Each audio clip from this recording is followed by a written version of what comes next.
ఆంధ్రప్రదేశ్లో హత్యా రాజకీయాలు ఇంకా మారలేదు. ఇంకా అంటూ పరిగెడుతూనే ఉన్నాయి. అధికారంలోకి వచ్చిన కూటమి దాదాపుగా 20 నెలలవుతుంది. అయినప్పటికీ చంద్రబాబు నాయుడు కానీ, నారా లోకేష్ కానీ, డిప్యూటీ సీఎం హోదాలో ఉన్న పవర్ స్టార్ పవన్ కళ్యాణ్ కానీ అదుపు లేకుండా చేస్తున్న కొందరి కార్యకర్తల మీద చర్యలు తీసుకుంటే బహుశా ఈరోజు మరో హత్య జరిగి ఉండేదా?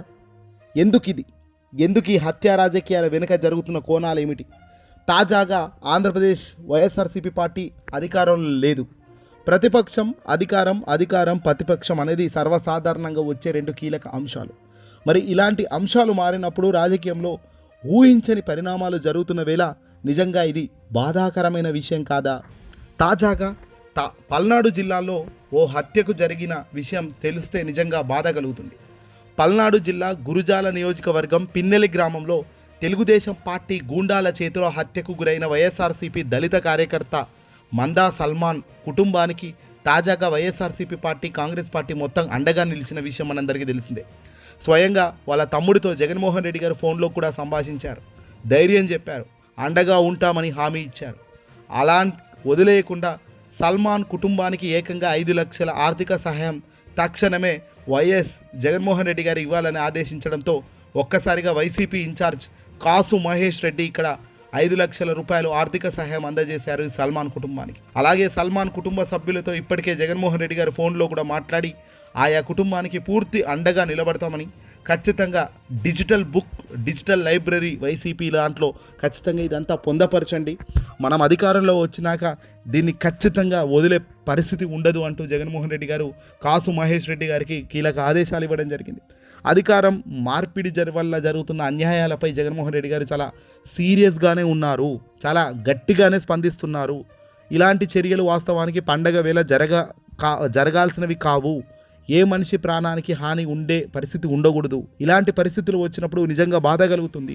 ఈరోజు సల్మాన్ కుటుంబానికి జరిగిన అన్యాయం నిజంగా బాధాకరం.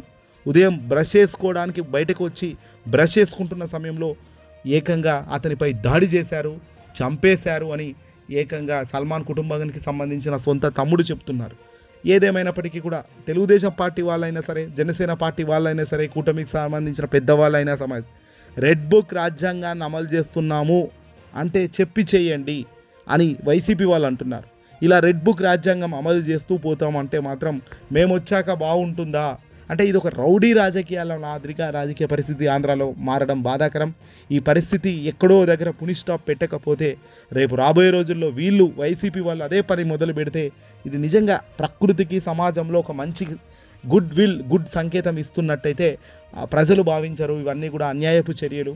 అల్టిమేట్గా ప్రభుత్వాలు అనేది ప్రజలకు మంచి చేసేదానికి యూజ్ కావాలి, ప్రజల మేలును పొందేదానికి ఉండాలి, ప్రజల బతుకులు మార్చేదానికే ఉండాలి తప్ప ప్రజల్ని ఇబ్బంది పెట్టాలి, ప్రజల ప్రాణాలతో చెలగాటమాడాలి, మన పార్టీ వాడైతే ఒక మాదిరి, ఇతర పార్టీ వాడైతే ఇంకో మాదిరి అనే ద్వేషాలు పెంచుకోకుండా ఉండాలి.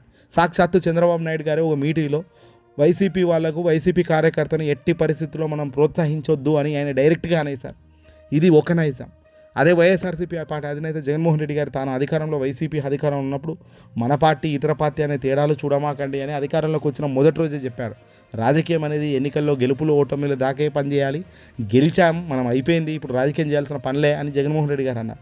అంటే ఒక సర్వసాధారణంగా ఒక రాజకీయ నాయకుడికి ఉండాల్సిన లక్షణాలు ఇవన్నీ కూడా. అంటే అధికారం రావడం కోసం రాజకీయం చేయొచ్చు, రాజకీయాల్లో పాల్గొనొచ్చు, కానీ అధికారం వచ్చాక అందరూ మన వాళ్ళే అనుకునే ధోరణితో జగన్మోహన్ రెడ్డి గారు గతంలో వెళ్ళారు. మరి ఈసారి ఈ పరిణామాలన్నీ చూస్తూ, తన కార్యకర్తలు ఇబ్బంది పడుతున్న తీరు చూస్తూ, తన పార్టీకి సంబంధించిన ముఖ్యులు ఇబ్బంది పడుతున్న తీరు చూస్తుంటే వచ్చాక తను అధికారంలోకి రాగలిగితే, వస్తే గనక సినిమా వేరేలా ఉంటుందని కూడా గతంలో చెప్పారు. మరి ఆ గతం ఖచ్చితంగా వీళ్ళు చవి చూడాల్సి వస్తుంది ఇలాంటి పరిణామాలు ఆపకపోతే అనేది ఖచ్చితంగా ప్రజల నుంచి కూడా వస్తున్న భావన. ఈ వీడియోని అసలు లైక్ కొట్టి షేర్ చేయండి.